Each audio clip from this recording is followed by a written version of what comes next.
أعوذ بالله من الشيطان الرجيم بسم الله الرحمن الرحيم الحمد لله رب العالمين بارئ الخلائق أجمعين والصلاة والسلام على أشرف الأنبياء والمرسلين سيدنا ونبينا وحبيب قلوبنا وطبيب نفوسنا وشفيع ذنوبنا أبي القاسم محمد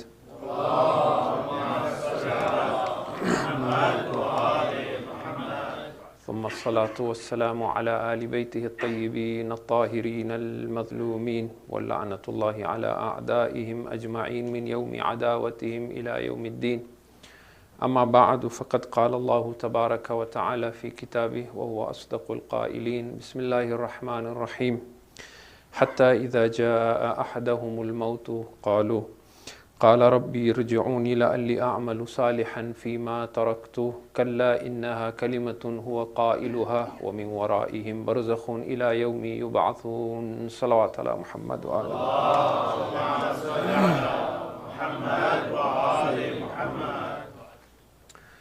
Our discussion tonight and tomorrow night and possibly day after as well is regarding Aalamul Barzakh. Aalamul Barzakh is loosely translated by Muslim scholars as the intermediate world or the middle world.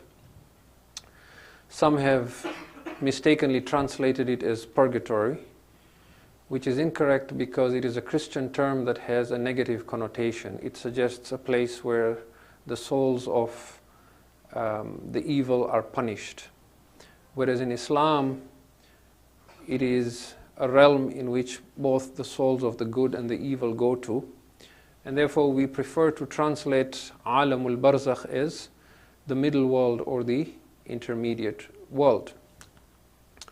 Of course, as Muslims, we all know that believing that humans have a soul is part and parcel of our faith. Even if science and scientists who don't believe in God may argue that when the brain of a human being ceases to function, they die, and that is all that happens. Islam insists that there is a consciousness, there is an awareness that survives the body. And this consciousness and awareness is what we refer to as the human spirit or the ruh, which then moves on to another realm or plane of existence that is on this earth but not accessible to us, or to most of us at least. And this is what we call Aalamul Barzakh. The word Barzakh itself in Arabic literally means a barrier. And the Quran uses the word Al-Barzakh or Barzakh 3 times.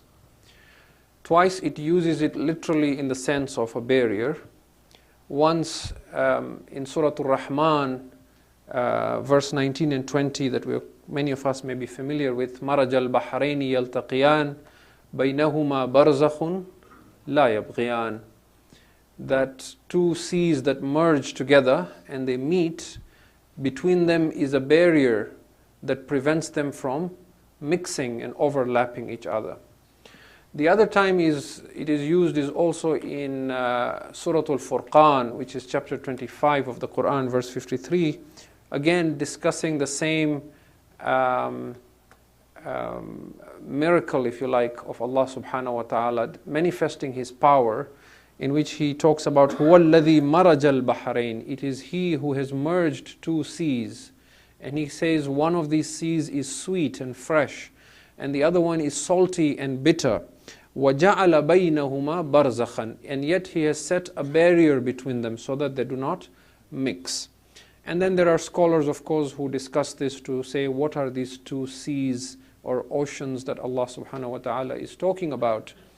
But essentially it is referring to this scientific miracle, if you like, where there are two seas that are salty and sweet. They're together, yet they don't mix. And between them is a barrier or a barzakh. The third time that this word barzakh is used is in the verse that we began with. And this is a reference to the realm where the souls of the dead go to. And this is Aalamul Barzakh. And this is in Surah Al-Mu'minun, chapter 23 of the Quran, verses 99 and 100. Allah subhanahu wa ta'ala describes the faithless, or those who do not give importance to their souls in this world and to life, and they fool around until death comes to them. حَتَّى إِذَا جَاءَ أَحْدَهُمُ الْمَوْتِ, until death comes to one of them. قَالَ رَبِّ ارْجِعُونِي لَأَلِّ أَعْمَلُ صَالِحًا فِيمَا تَرَكْتُ. Then he begins to plead and beg and say, my Lord, I beg you, return me once more to the earth so that I may do good and I may do the righteous deeds that I left and did not perform. To which Allah then responds and says, كَلَّا إِنَّهَا كَلِمَةٌ هُوَ قَائِلُهَا. Never will we do this. We will never return you back. Why? Because these are just words that he says. إِنَّهَا كَلِمَةٌ هُوَ قَائِلُهَا وَمِنْ وَرَائِهِمْ بَرْزَخٌ إِلَى يَوْمِ يُبْعَثُونَ. Ahead of them now is a barrier, is a barzakh, until the day when they shall be raised again. The reason why it is appropriate for this world to be called barzakh is because in the context of this verse or these verses, this barrier prevents these human souls from coming back to this world, and it also prevents them from moving forward to the next world, which is the akhirah. And that is why it acts as a barrier, and therefore it is an appropriate term. For the purpose of our discussion in these 2 nights, we will approach these subjects in 5 different levels, or 5 different questions we will attempt to answer. The first is to try and understand barzakh itself. What is this plane of existence? And what does Islam have to say about it? So it will simply be some pointers in which we will also ask, why is it important or necessary to discuss this concept? Why do we need to know about this Aalamul Barzakh? The second thing is, what is the necessity of this realm? Why did Allah subhanahu wa ta'ala have to create this middle world? Why could He not have created a system where we die and we just cease to exist until the day of judgment, when the trumpet is blown and all come back to life? What role does this Aalamul Barzakh play in a human being's journey from start to finish? And then the third question, or the third issue that we will discuss, is, can we prove the existence of this realm from the Quran?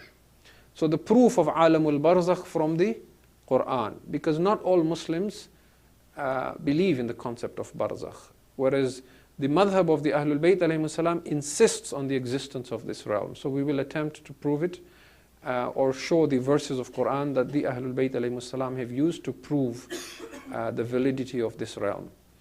The fourth then, obviously, as a logical sequence, will be to look at ahadith and riwayat and see now from traditions what we have regarding Aalamul Barzakh.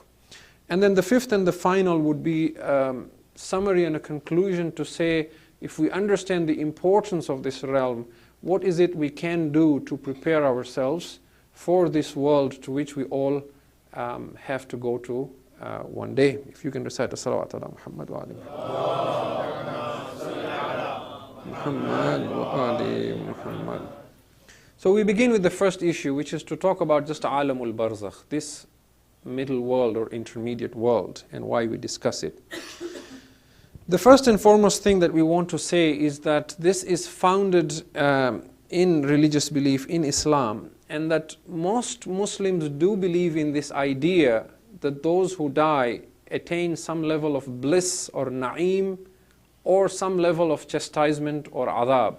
So they talk of na'imul qabr or adabul qabr. However, there are some Muslim groups, as I have said, who deny this, and they hold this belief that once we die, we simply cease to exist, and Allah takes the souls away.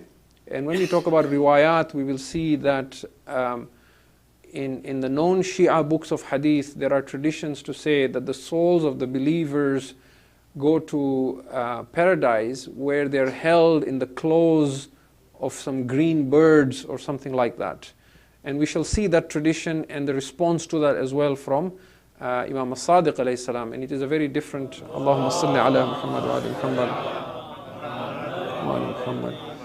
So there are some Muslims who say that there is no middle world. There is only this world, and then the trumpet is blown the day of judgment. Then there are others, which was the mainstream belief of many early Muslim scholars, and that was that, yes, there is punishment or reward after death, but it happens to the physical body. And when this question is posed to them, that how does this happen when we know that this body will decay and this body will decompose and will break down and become dust? Or for example, when we argue that supposing I was to put a camera of some sort in the grave, why do I not see that body being tormented or sitting up and being questioned by Munkar and Nakir and so on and so forth?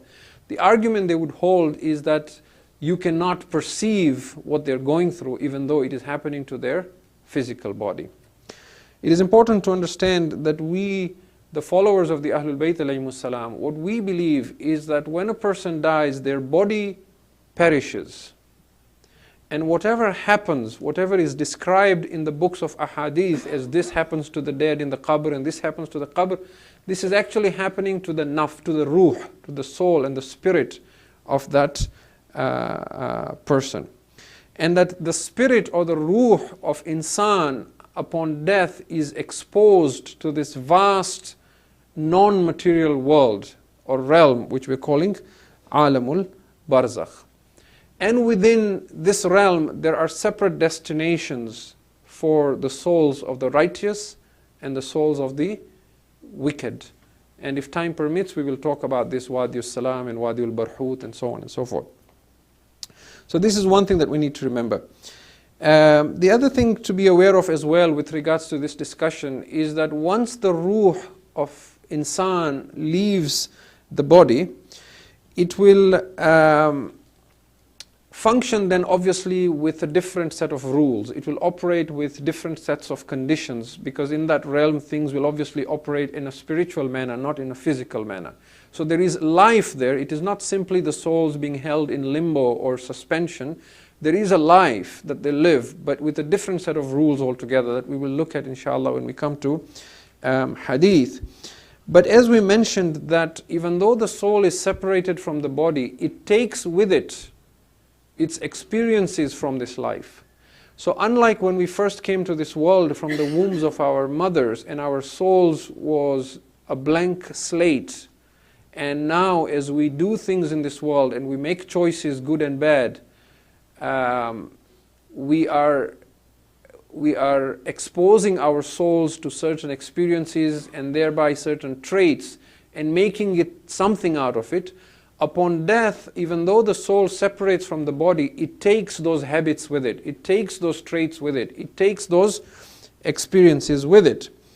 So much so that if a person, let's say, was very patient in this world, or had tremendous faith in God, or tremendous trust or tawakkul in Allah subhanahu wa ta'ala, then those qualities of sabr or istiqama or tawakkul or iman are with the soul. They do not perish with the body.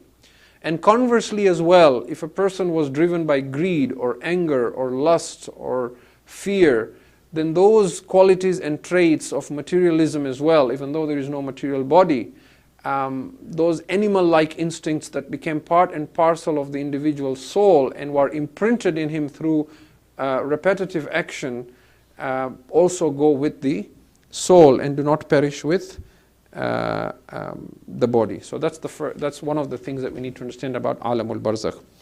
The other thing about Aalamul Barzakh as well that we know from the ahadith is that the ruh of insan resembles his physical form.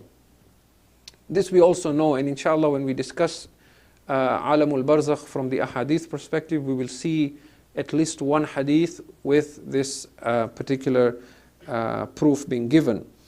That if you were able to see the soul of a person who has passed away, you would recognize that person.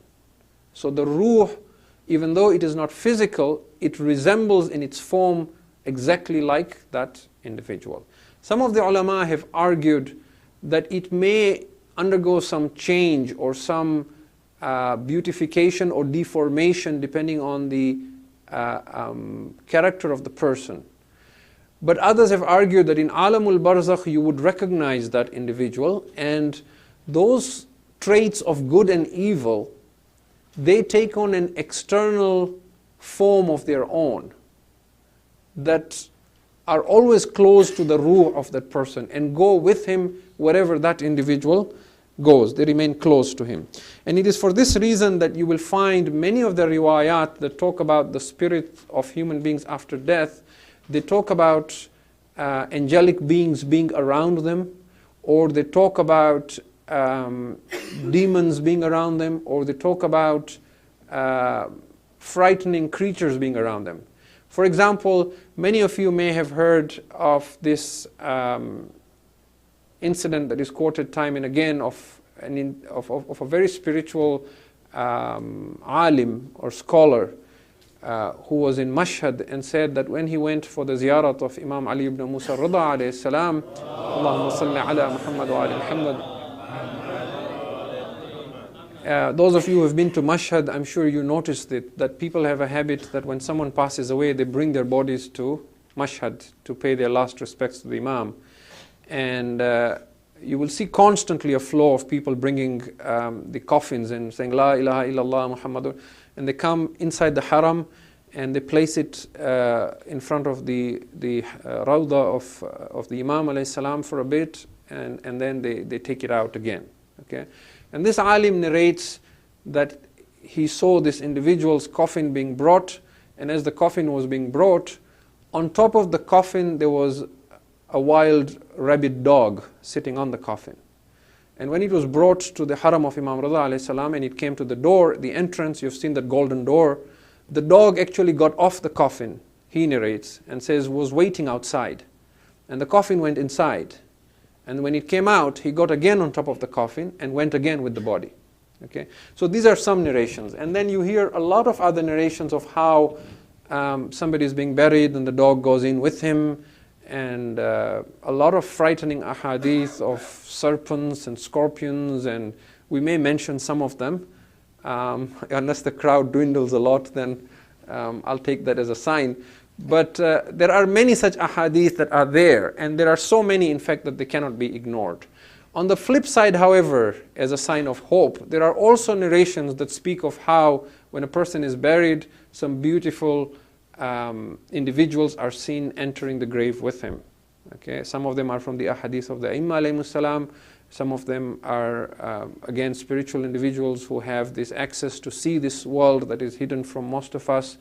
But the Imam alayhi salam have talked about how when the person is placed in his grave, one of these beautiful individuals stands at his head and on his right side and his left side and in front of his feet and protects him and gives him comfort and gives him light and gives him solace and assures him he's safe. And then the Imams went on to explain that the person on his right is his prayers, the person on his left is his fasts, the person at his feet is zakat, and so on and so forth. And the person at his head who protects him the most is his love and wilaya for the Muhammad and Ali Muhammad alayhim afdalus salatu wa salam. Allahumma salli ala Muhammad wa ali Muhammad. So these are again examples that prove this point, that the traits of a human being, good or evil, they also take an external form. Even though they might not be dense physical, they may be again spiritual, but because the human spirit is also in that realm, to it feels as real as we would feel a physical experience. And wherever that soul goes, it goes with him because it is his traits. It is what he made and built for himself in this world, so it stays with him. It's not something that he can separate from himself. The third thing that we want to mention as well with regards to Aalamul Barzakh is that most of the riwayat and the ahadith that we read, they don't actually mention the word barzakh. They mention the word qabr. But we need to keep this in mind, that when it's talking about qabr, it's talking about that realm of barzakh and not the physical grave. Because qabr, we generally understand it to be the physical grave where the body was interred or buried. So sometimes you will see the word Aalamul Barzakh or Barzakh, but many a times you will just see إِذَا وُضِيَ الْإِنسَانِ في قبره جاءه ملكان. When this man is placed in his grave, then two angels come to him and they sit him up and they tell him, ask him these questions: who is your Lord, who is your Prophet, who is your Imam, and so on. And then they tell him, now write all the deeds you performed. And he says, I don't have any means to write. And they tell him, use your finger as your pen and your saliva as your ink and write on your shroud and your coffin. And he writes it, and then they tie it around him and say, this is what you will be raised with, and so on and so forth. So you read all these narrations. This is all happening in the spiritual realm. It is not happening in the physical realm. It is happening in Aalamul Barzakh. And from this, therefore, the ulama have created two terminologies. They talk of a qabr that is qabr al-fiqhi and qabr al-kalami. Qabr al-fiqhi, fiqh we know is jurisprudence, kalam is theology. Okay? So qabr al-fiqhi is the literal grave. And it is concerned, the rules regarding qabr al-fiqhi is concerning the body. So when we talk about how deep a grave should be, what its size should be, what has to be put in the grave with the person who passes away, what cannot be put with him, what happens if he dies at sea, how do you bury him in the seas. All this would be dealing with the physical body, and in those regards you go to the Risala Amaliya of your Mujtahid and Maraja, you're talking of the Qabr al-Fiqhi. And then all the other matters that we are discussing of what happens to the soul, what is concerning the ruh, that is a different qabr altogether. That is Qabr al-Kalami. It is more a theological discussion and in the spiritual realm. So when you read these narrations, it is important to keep in mind that there are two types of qabrs that we are talking about. And it is for this reason, because there is another qabr that is not physical, that is why we can then talk about the experience of barzakh being possible for all human beings regardless of how they die. So that argument of, well, you talk about squeezing in the grave. What happens if a person is cremated? What happens if a person dies at sea or drowns and the body is never recovered? What happens if a person dies in midair? What happens if a person is an astronaut and he just dies in outer space and is just floating somewhere out there in space? So where is the squeezing of the grave? The squeezing of the grave is there because it is squeezing in the Qabr al-Kalami. It is in the Aalamul Barzakh. It is an experience of the ruh, not of the badan, not of the physical body. Okay. Now, the other thing we want to also mention, this is all still just sort of an introduction to make sure that we are all on the same page with regards to our understanding of the concept of Barzakh or Aalamul Barzakh.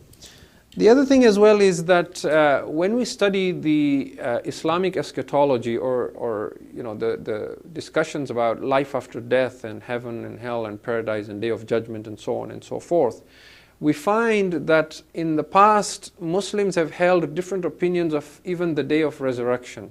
There were Muslims who believed that even on the day of judgment there is no physical body, that you only are raised in spirit. And they argued that this physical body cannot survive in that sort of a realm or cannot exist forever. And therefore they argued that even paradise and hell was a spiritual experience. Okay? And there's been so many debates and arguments about that. Although most Muslims today, Shia and Sunni, believe that Akhirah is physical. It is a physical resurrection of the body. Now, from the understanding of the Ahlul Bayt alayhimus salam, it is important again to clarify that even though the resurrection on the day of judgment is physical, it is not this physical body. It may look like this physical body, it may resemble this physical body, but it is not exactly this physical body, because there are arguments to say why this exact physical body that survives in this world would not be able to survive in that world.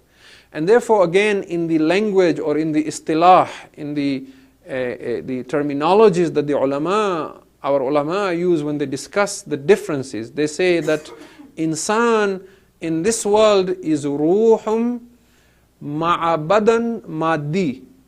He is a soul with a material body. And then in the next world, in the middle world, in Barzakh, he is ruhun bila badan maddi. He is only a spirit without the material body. And then in Akhirah, he is ruhun ma'a badan jismani. So they distinguish this body as badan maddi. Maddi is matter. Okay? And jism is again a body, but badan jismani is something that then subsists. Now, if we were to start discussing the proof why the body in the hereafter is not exactly the body in this world, and what is the difference, and what is, maddi versus jismani, it will take us completely off this subject of barzakh, and we will not be able to complete this discussion. So I will leave this whole discussion of the hereafter and what kind of a body it is for some other time, inshallah.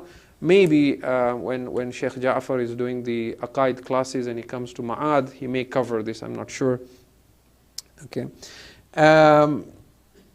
But because Aalamul Barzakh is a spiritual state, it is ruh without a body. Some of the ulama have also compared this middle world where the souls of the deceased have gone to as being a dream-like state. And they say the reason is because when we sleep, our spirits also leave our bodies and travel, and they have experiences in our dreams. In our dreams, we laugh, we cry, we feel pleasure, we feel pain, we feel joy and fear and so on, but the physical body is not involved at all. And so they compare this as a dream-like state. So a question that might arise to our minds is it fair to compare Aalamul Barzakh as a dream-like state and say that when we die, our bodies perish and we are sort of asleep and having a dream? Now, this comparison to a dream is a good analogy in some way, but is a bad analogy in other ways. It is good in the sense that, yes, it is true that when we sleep, our souls do leave our body. And from an Islamic understanding, from a scientific understanding, many scientists who don't believe in God, they don't believe in a soul. So to them, it is pointless to ask, do you believe the soul leaves the body or not? Because they don't even believe you have a soul. But from an Islamic perspective, it is very clear from the Quran that every night when you sleep, you die. Your soul leaves your body. So it is not that one day you will die. Even tonight you're going to die. And when you wake up tomorrow morning, you are resurrected. And this proof is given to us from Surah Az-Zumar, which is chapter 39 of the Quran, verse 42. Allah subhanahu wa ta'ala tells us, Allahu yatawaffa al-anfusa hina mawtiha. It is Allah who causes the souls to die when it is Allah who takes the souls away when they die. وَالَّتِي لَمْ تَمُتْ فِي مَنَامِهَا. And He also takes away the souls of those who do not die when they sleep. Okay, it's in the Quran. فَيُمْسِكُ الَّتِي قَضَى عَلَيْهَا الْمَوْتِ. And then those for whom death has been decreed, when He takes their souls when they sleep, He simply does not put their soul back. So they just sleep and never wake up. وَيُرْسِلُ الْأُخْرَى إِلَى أَجَلٍ مُسَمَّى. And for those whose time of death has not yet come, He releases their souls so that it goes back into their bodies after they have slept and they wake up. إِنَّ فِي ذَلِكَ لَآيَاتٍ لِقَوْمٍ يَتَفَكَّرُونَ. Indeed, in this there is a sign for people who reflect. In other words, He is inviting us to research and discover and reflect on this idea. Or to put it differently, because your soul is taken every night, if you did not suffer any illness whatsoever, you never had a heart attack, you never had any illness, you never had blood pressure, nothing, and you just lived on and on and on and on, there is a day you have to die, you would ultimately die by going to bed one day sleeping and not waking up. Why? Because Allah says, I take your soul every night. When your time has not yet come, I put it back into your body. For those whose time has come, He simply holds it back. So eventually, even if an illness does not kill us, we will simply sleep and our time will come and the soul will simply not be restored back into the body. And that is why there are so many ahadith to talk about this. For example, there is a hadith that says, Al-Maut, An-Nawm, Akhul Maut. Sleep is the brother of death. And in another narration we are told, Kama tanamuna tamutun. Just like you sleep every day, so shall you die. وَكَمَا تَسْتَيْقِظُونَ تُحْشَرُونَ. And just like you wake up every morning, thus you shall be raised again on the Day of Judgment. So if you want proof of death and being raised on the Day of Judgment, it happens to you on a cycle every night. So this comparison of Aalamul Barzakh with sleep in one sense, it is a good analogy because of the fact that we die every night in our sleep. The second reason it is a good comparison as well is that when we dream, at the time that we are dreaming, it feels real. It does not feel like a dream. I know that in psychic sciences there is an idea of conscious dreaming, where some people will practice to acquire this ability so that when they're dreaming, they're conscious of the fact that I'm in a dream. But generally speaking, when we dream, we're not aware this is a dream. It feels real. Okay? You might actually in your dream feel somebody hit you and your neck is hurting, but it may just be that you have slept badly and you've hurt your neck. But at the time you feel that pain in your dream. Okay? So because in the dream, although it is a dream, it feels real and feels physical. It is a good analogy with Barzakh, because in Barzakh, even though it is our souls and our spirits, but it will feel real. Those rabid dogs or scorpions or snakes or angelic beings or companions will feel real. From our perspective here, or from the perspective of the Akhirah, when we look at Aalamul Barzakh, it appears it is just spirits and souls. But for them, it feels physical and real. In that sense, it is a good analogy.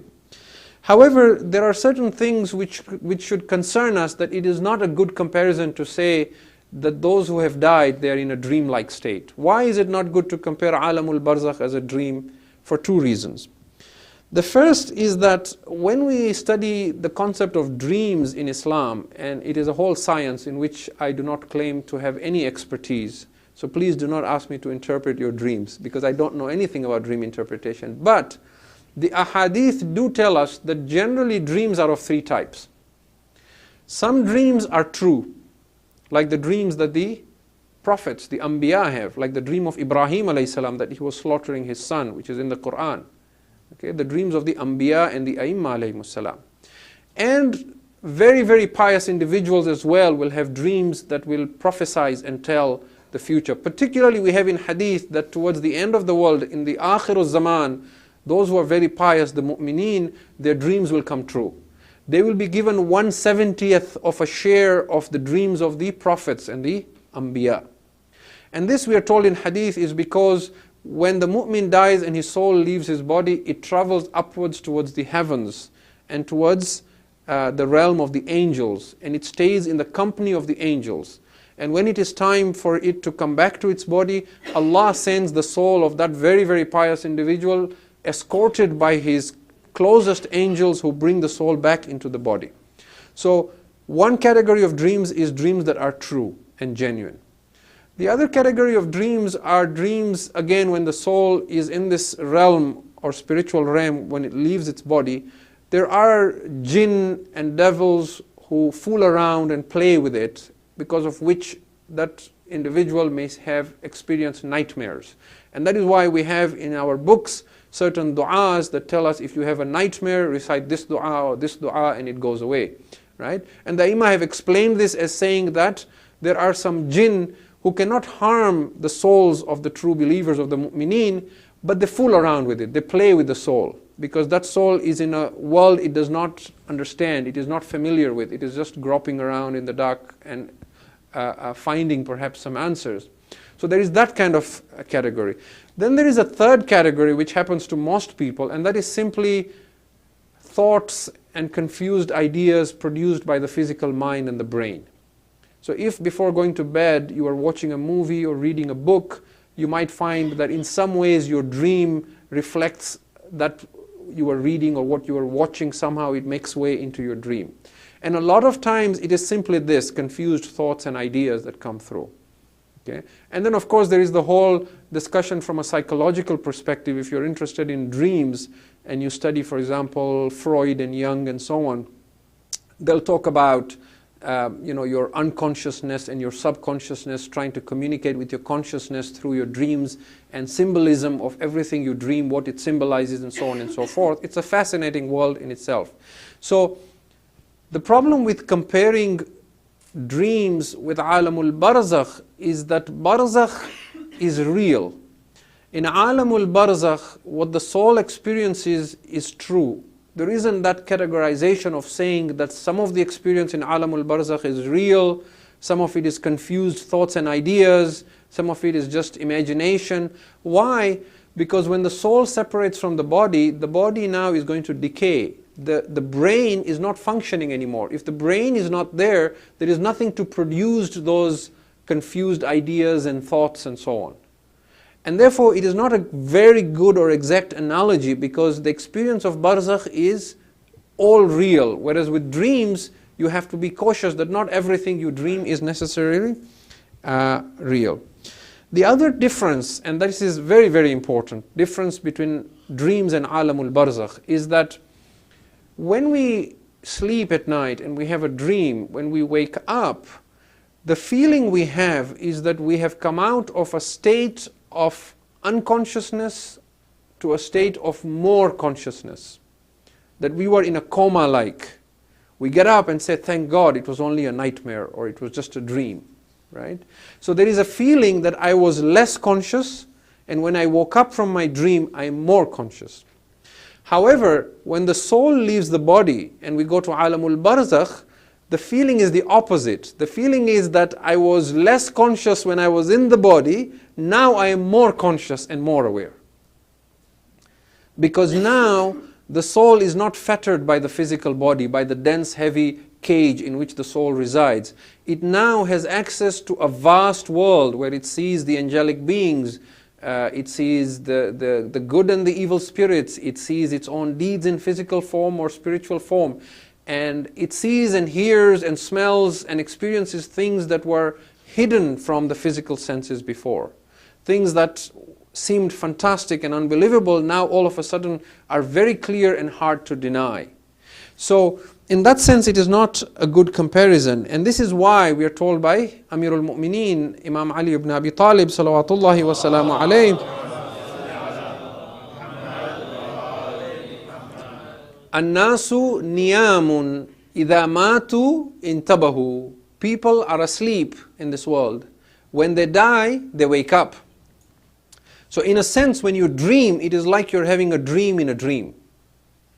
Okay? So again, it is not a good comparison to compare dreaming with the spirit in being in Aalamul Barzakh, because from dream you feel you came out of unconsciousness, whereas there you will feel you have become more awake, that in this world you were asleep. Now, having lived in this world will feel like it was a dream. Your job, your career, your family, your good relations, your bad relations, the fights you had with people, the little things you gave importance to, the petty arguments that you blew out of proportion, that made you thought were the end of the world, it will all seem like it was a dream. Did it even really happen?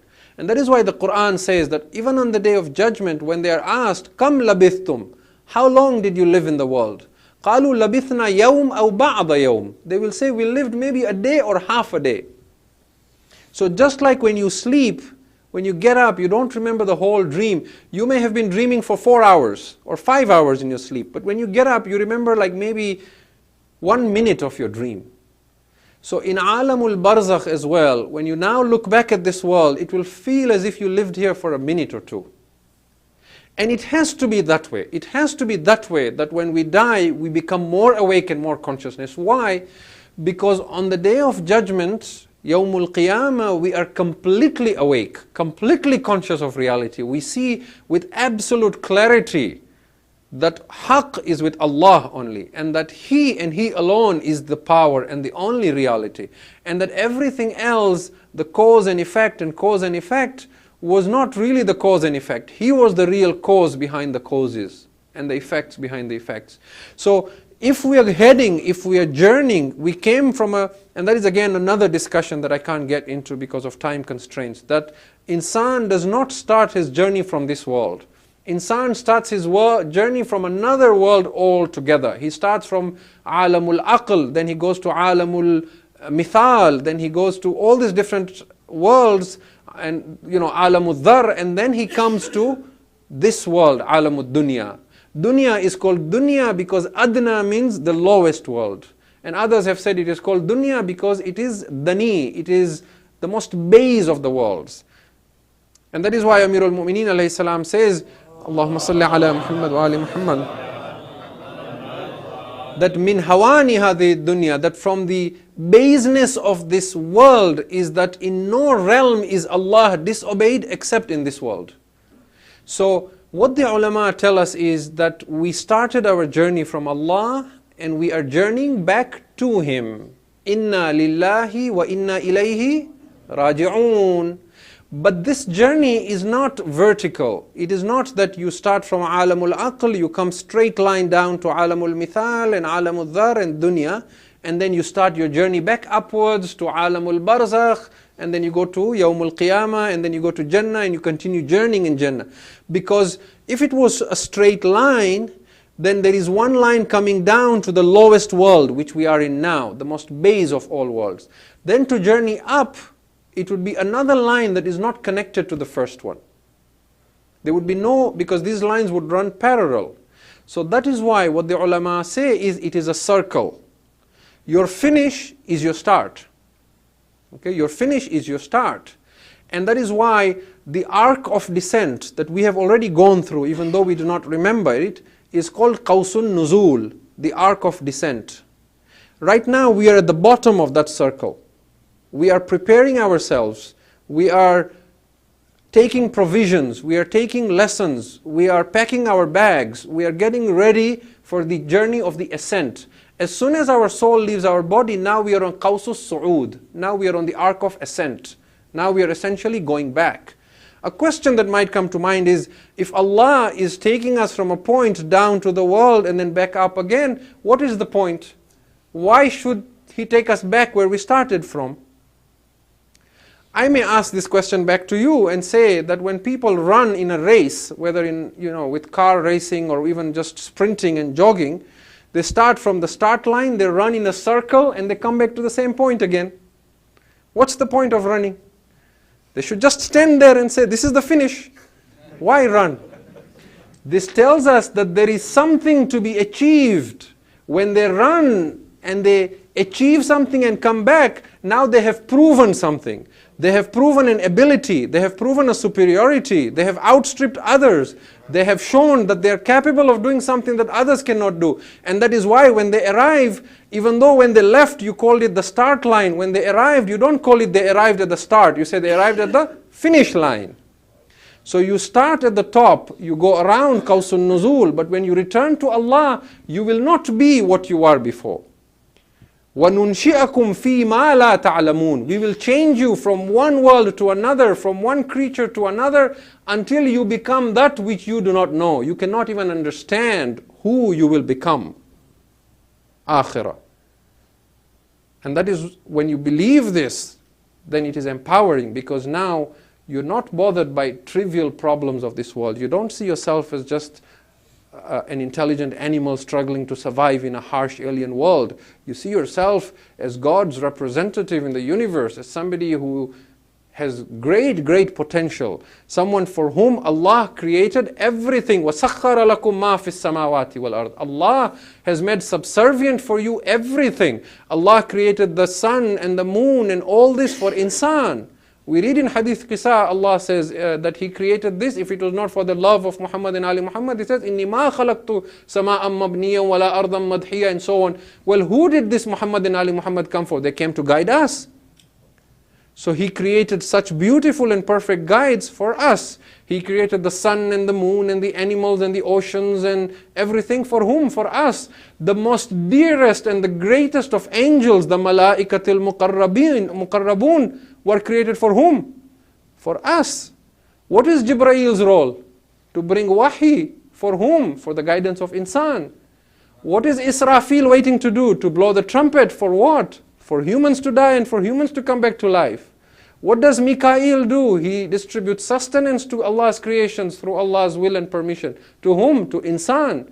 What does Israel do? He takes the souls of people. These are Allah's greatest, mightiest, most elite, closest angels. In service of whom? In service of insan. So insan is very unique and special to Allah subhanahu wa ta'ala, and he is on a journey, or she is on a journey. Right now we are at this bottom point. And as soon as we leave this world, we start our ascent. That is why it is important to understand this Aalamul Barzakh. So coming back to the point I was making, which is, it has to be that when our souls leave our body, we become more conscious, because on the day of judgment, we have to become even more conscious than that. So if we were going to go into a state of unconsciousness or dream-like state or coma-like state, it would be a reversal. We would be going back on the arc of descent as opposed to going up on the arc of ascent. If you can recite a salawat ala Muhammad wa ali Muhammad. Muhammad wa ali Muhammad. Now, I just want to answer one more question and then I will stop here for tonight, inshallah. The question we want to ask now is, why is it important to discuss this Aalamul Barzakh? Why is it so important to know this? Why can we not just believe, if I'm a good person, I'll go to a happy place when I die? Okay. One is because there are Muslims who deny the existence of this middle world or this intermediate world. So because this is an important and fundamental belief of the Shia and the Ahlul Bayt alayhimus salam, and many of the Muslims as well, as I said, believe in Adhabul Qabr or Na'imul Qabr, but their understanding may be not exactly or different from that of the Ahlul Bayt alayhimus salam. It is therefore important that we talk about this to strengthen our faith, to understand what we believe, and to prove this from Quran and Hadith. That is why we have one hadith from Imam Jaffer as-Sadiq, salawatullahi wa salamu alayhi, ala Muhammad wa ali Muhammad. He says, anyone who denies the following three things cannot be one of our Shia. You cannot be one of my Shia, he says, if you deny one of these three things. One is Mi'raj of Rasulullah sallallahu alaihi wasallam, that it wasn't a dream. His ascension to the heavens, it wasn't a dream, it was an actual experience. If you deny that and say he was having a dream, you're not a Shia, the Imam says.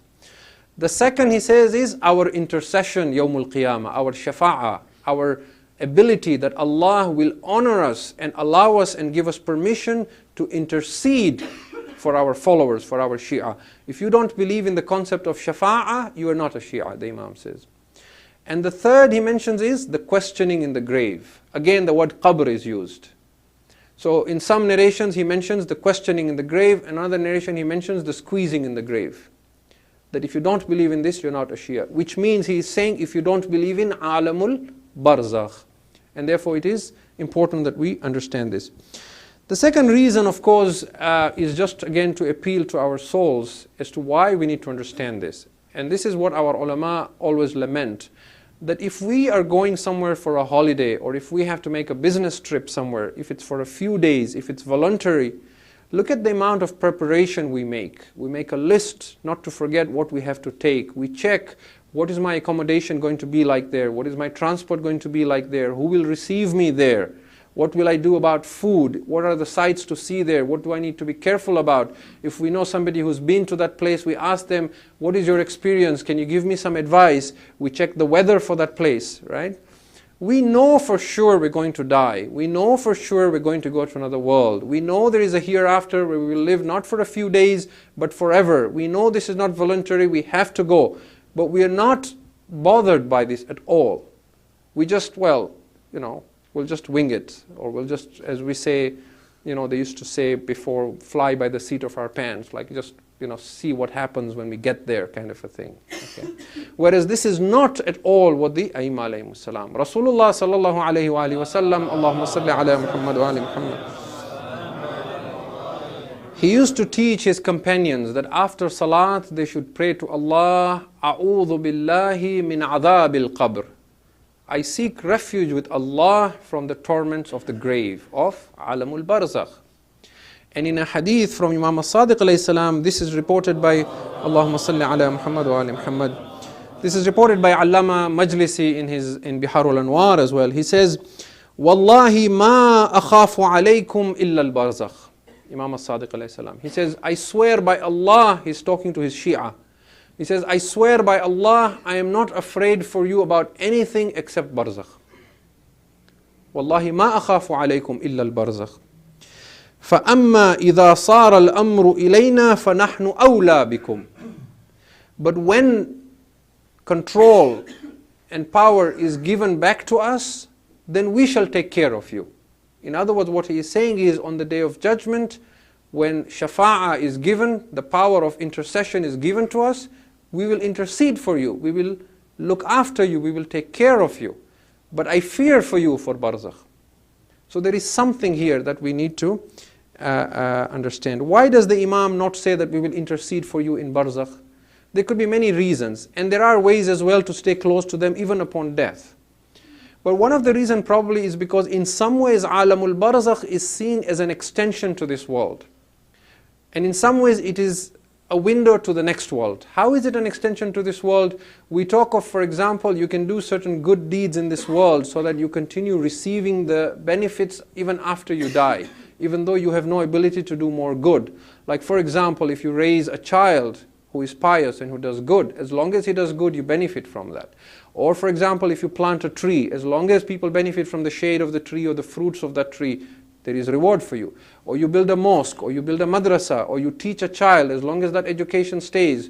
Anything like that is a source of continuous reward even after death. Barzakh is also a place where through punishment the souls of the pious is purified. There is a purging that takes place. And because of this process of purging the evil from the faithful and also giving them a source of good from this world, this connection to this world, could be a reason why shafa'ah is kept for the hereafter, and why the Imam says, I fear for you for barzakh, if you do not take this seriously and prepare yourself. And one final hadith from our fourth Imam, Imam Ali ibn al-Husayn, Zainul Abidin, salawatullahi wa salamu alayhi, Muhammad wa ali Muhammad. And this narration has been mentioned by other of the Ma'asumeen alayhimus salam as well. He says, إن القبر روضة من رياض الجنة أو حفرة من حفر النار. The grave is either a garden from the gardens of paradise, or it is a pit from the pits of hell. And this is mentioned again and again by many of the Aimma alayhimus salam. And again here qabr is the qabr al-kalami, that barzakh, that we all go to barzakh. But it is not like this world where there are different grades, some are doing good, some are doing bad, and here some are sort of doubtful whether God exists, some are hypocrites, some are polytheists, some are... There it is very clear because the soul can see very clearly outside the body. So there's only two groups. There is the righteous and there is the wicked. Which means our state is either one of being in a garden from the gardens of paradise or a pit from the pits of hell. So we will stop here inshallah, and then we will continue tomorrow night and talk about what purpose this Aalamul Barzakh accomplishes and why it is necessary in the human's ascent on that Qaws as-Su'ud, and then very quickly talk about Quran and Hadith, and perhaps we'll make a conclusion for this on Saturday inshallah. If you can recite as-salawat ala Muhammad wa ali Muhammad. Salli ala Muhammad wa ali Muhammad. Salli ala Muhammad wa ali Muhammad. We are now coming very close to the days of Aza coming to an end, and Arba'een inshallah we will mark on Saturday. And as I mentioned at one of the brothers' homes very recently, that no matter how hard we try to mourn for Sayyidul Shuhada, there is always this feeling when we come towards these days that we have not done enough, that we have not paid respects to the mother of Hussein alayhi salam, that we have not justified the sacrifices he gave. And that is why there is always this feeling of regret, and a feeling that if only Allah subhanahu wa ta'ala blesses me with life to see one more Muharram, so that once again I can beat my chest and cry, Ya Hussein, Ya Hussein. This is one of those deeds that a mu'min is able to do without any hypocrisy, without any showing off, without even wanting a reward. Anything we do, there is a feeling of, I want a reward for this. What is the reward for this? I do this because I'll get Jannah. I'll do this because it is the reward of Hajj. But ask a mu'min who cries for Hussein. He will tell you, even if there is no Jannah, even if he has to choose between Jannah and crying for Hussein, he will choose crying for Hussein. And in these nights, as we come to Arba'een, not only do we cry for Hussein alayhi salam, but we cry for Zainab alayhi salam. And we cry for Imam Zainul Abidin alayhi salam, because it is in these days and nights that they are kept in prison in Sham, a prison that is such that we are told during the day there was a man called Minhal bin Amr in Sham. This was not the same Minhal in Medina, this was Minhal bin Amr in Sham. He said to Imam Zainul Abidin alayhi salam once, he met him while he was in prison, he said, Yabna Rasulullah, tell me how your experience is in Sham. He said, Oh Minhal, they have treated us like Fir'aun treated the Banu Israel. إِذْ يُضَبِّحُونَ أَبْنَاءَهُمْ وَيَسْتَحْيُونَ نِسَاءَهُم. Fir'aun had killed the sons of the Banu Israel and kept their daughters alive. They have killed all our men and kept our women alive. Not only that, O Minhal, the Quraysh take pride that Muhammad is from them. The Arabs take pride that Al-Mustafa is from them. We are the children of Mustafa. Look at how they have kept us. O Minhal, during the day the sun burns our skin, and during the night we feel the pain of the cold, because they were kept in a prison without a roof, so that they would face further torment. And it is for this reason that we are told that when the Imam alayhi salam was asked, where did you suffer the most? He said, Asham, Asham, Asham. Alas for Damascus. He used to say, if only I had never seen Sham, and if only Yazid had not seen me chained as a prisoner. And when he was asked, how were you taken to Sham? He said, we were taken on unsaddled horses and mules, while the head of my father was carried on a spear, and we were tied in ropes and chains. And that is why we are told when Imam Zainul Abidin alayhi salam came to Sham, there was blood dripping from his feet. He says, there were men with spears walking behind us. If any woman dared to cry, they would be whipped and hit for crying. You were not allowed to cry, Ya Hussein, until they got to Sham. When they finally got to Sham, now it was the time for Imam Zainul Abidin and Sayyidah Zainab to educate the people of Sham, to change and create a revolution in this land. They had decorated their cities and towns. They were kept 3 days outside the court of Yazid while the court was being embellished and being decorated. An old man came to Imam Zainul Abidin. He was an ignorant man. He came close to him. He said to him, I thank Allah that you rebels and foreigners have been caught and killed and imprisoned. The Imam looked at the old man with sympathy and compassion. He said to him, O old man, have you recited the Quran? He said, yes, I have recited. He said, have you read in the Quran, قُلْ لَا أَسْأَلُكُمْ عَلَيْهِ أَجْرًا إِلَّا الْمَوَدَّةَ فِي الْقُرْبَى. He said, yes. He said, oh man, we are the qurba that you are cursing. Oh man, have you read, فَإِنَّا لِلَّهِ خُمُسَهُ وَلِلرَّسُولِ وَلِذِي الْقُرْبَى. He said, yes. He said, we are the qurba. Have you read, إِنَّمَا يُرِيدُ اللَّهُ لِيُذْهِبَ عَنْكُمُ الرِّجْسَ أَهْلَ الْبَيْتِ. He said, yes. He said, we are those whom Allah has purified and said, وَطَهَّرَهُمْ تَطْهِيرًا. When the man realized this, he threw his turban on the ground and began weeping and saying, alas, who is it that I am cursing? He began cursing Yazid instead. When this qafilah was brought before Yazid, Yazid sitting on his throne, drinking wine, playing chess, holding a cane, disrespecting the head of Imam Hussein. He placed the head of Imam Hussein on a gold platter, and he was disrespecting and striking the lips of Imam Hussein alayhi salam, saying, لَيْتَ أَشْيَاخٍ بِبَدْرٍ شَهِدُوا. If only my forefathers in Badr would have seen this, they would have said to me, O Yazid, may you prosper, for you have avenged us.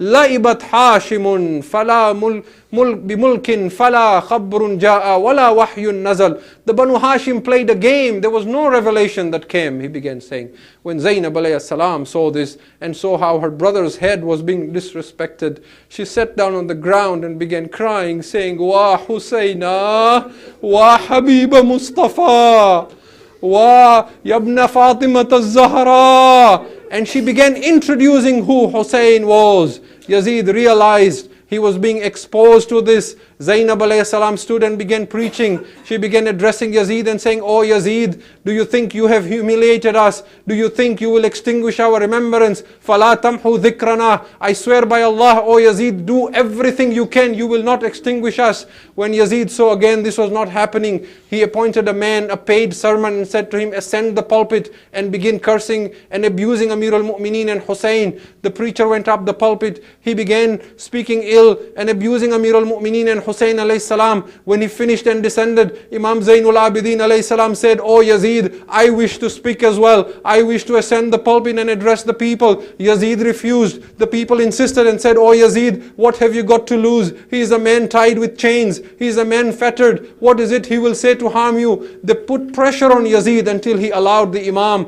I do not know how Imam Zainul Abidin alayhi salam ascended the pulpit in chains, but when he got up to the pulpit, he began saying, "If you do not know me, man arafani arafani, whoever knows me knows me. Whoever does not know me, I will tell you my hasab and nasab. Ana ibnul Makkata wa Mina. I am the son of Makkah wa Mina. Ana ibnu Zamzama wa Safa. I am the son of Zamzama wa Safa. Ana ibnu khayra man tafa wa sa'a. I am the son of the best whoever went around the Kaaba and performed the sa'i. Ana ibnu khayru man hajja wa laba. I am the son of the best of he whoever did hajj and did the talbiyah. Ana ibnu man humila ala al-buraqi fil hawa. I am the son of he who went on the biraq towards the heavens. Ana ibnu man salla bil malaikati fis sama. Oh people, look at what you have done to us. I am the son of he who prayed with the angels in the heavens. Ana ibnu nabiyyukumul Mustafa. I am the son of your prophet Mustafa. Ana ibnu aliyin al-murtada. Ana ibnu Fatimatu Zahra.